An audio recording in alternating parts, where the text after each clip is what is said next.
guys, I wanted to really quickly say sorry in advance for how I look right now, but I'm just too lazy to do anything, especially since I went and did work yesterday and I'm still trying to build up the body for this job.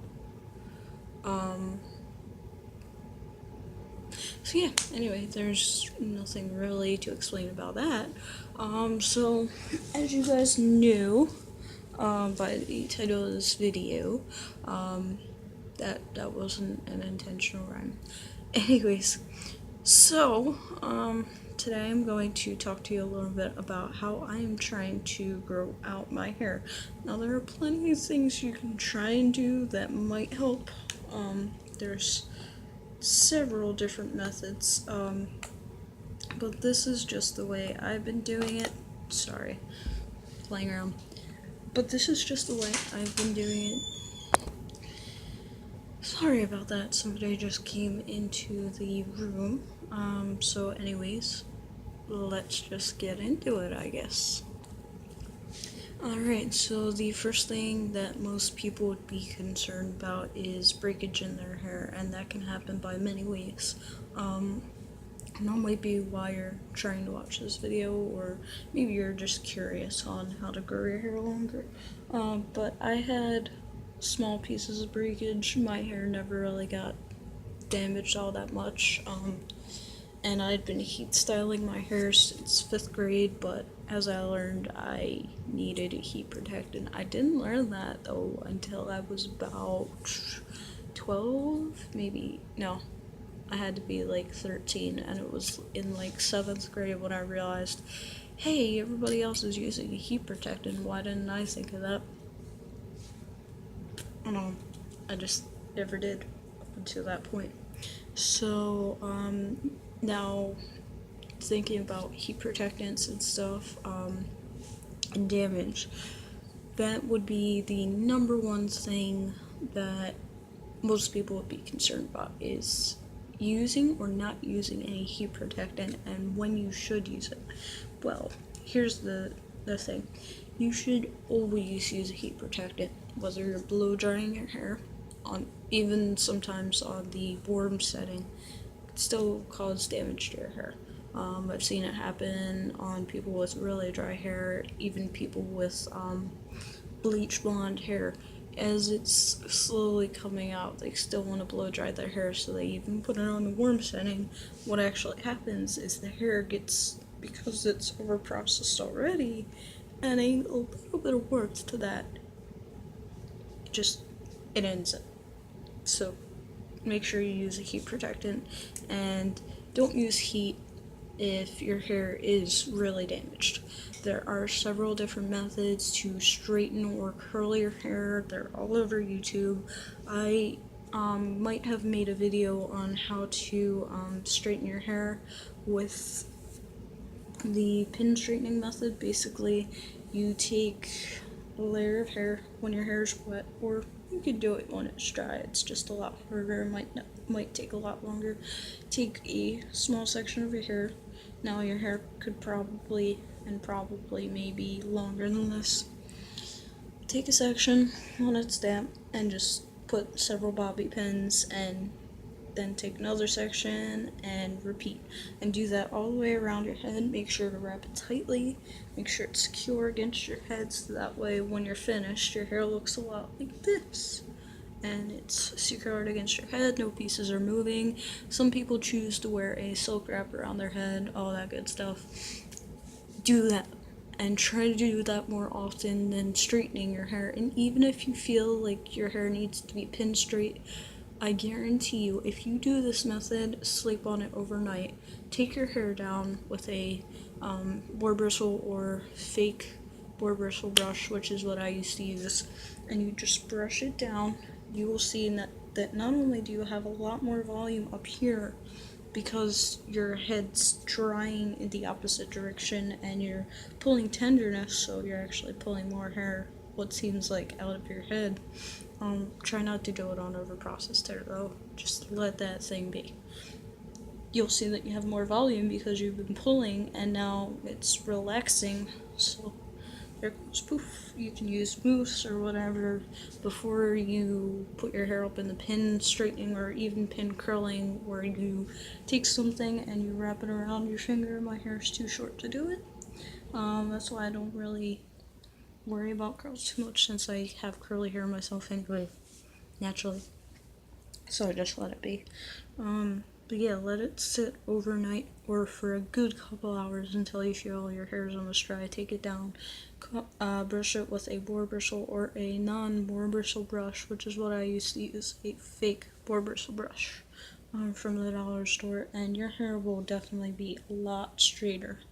And then if you need to, go over it with a straightener, but I wouldn't recommend it because it's already basically straight. Just let the natural wave be. So there's that.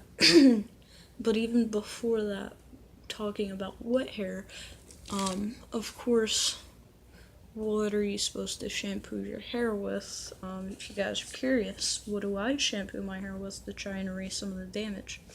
Well, a friend from CarMax actually gave these to me about 2 months ago, and they've actually helped. They're not necessarily for growing out hair, they're more so for the damaged transitioning hair, but they work amazingly, and these things are expensive. I don't know if I'm going to buy replacements. I probably will, but they are so expensive. But even in 2 months, I haven't used that much, and it's not just because my hair is short, but because you don't need to use that much product. So, and then I'll show you also another drugstore. This is more of the expensive drugstore, but it's still a drugstore. So this is the Shea Moisture Raw Shea Butter Moisture Retention Shampoo and Conditioner with sea kelp and argan oil. Like I said, it's to moisturize and fortify damaged transitioning hair. But it doesn't have any sulfates, any phthalates, no parabens. I want to say, parabens. No propylene glycol, no mineral oil, animal testing, or petroleum. Now, some people think, oh, mineral oil, isn't that good for your hair? Actually, no, it's not. The reason for it is because it's basically stripping. That's what mineral oil does. It strips. And you can actually tell how much is left in there. This one goes up to about here on that wide bottle. A little bit more because there's some at the top or bottom, however you look at it. And then this actually, when it's down here, it goes up to about here. So for some reason, I always have more shampoo than conditioner, and then again, I drag the conditioner all over my hair. Shampoo is mostly for the roots, and that's what you want to stay, especially if you have dry hair, because not all the hair needs to be cleaned. Your ends do not produce natural oils naturally. They get it from the scalpage, and because my hair is closer to my scalp, it'll have those a little bit more, but I don't even worry about it anyway. I try and stay as close to the roots anyway. So if you have damaged hair and you're trying to grow it out, that's great. Also, another drugstore that I've come to learn, this will not work to curl your hair if you don't have curly hair, but it will give your hair plenty of moisture, whether you're curly or straight-headed or just a natural wave, and it can enhance that natural wave, so I've been told. So this is the Herbal Essences Totally Twisted Curl Conditioner and Shampoo, and as you can see here, I've used up most of it already, and I was using that stuff before I cut my hair, as you guys may have seen in a previous video. It has 20 hours of humidity control, so that's pretty cool, even though it's in winter time, so you don't really need humidity control, but I was using this for a while, so this definitely gives your hair moisture. And try not to use anything with sulfates. I didn't even look at the ingredients for this, but I think the shampoo does have sulfates in it. It has sodium lauryl sulfate and sodium lauryl sulfate. Try not to use anything with sulfates. But my hair was already getting better due to the shampoo that I had before, but still, I like to use this anyway. This is actually almost gone because somebody else has been using it.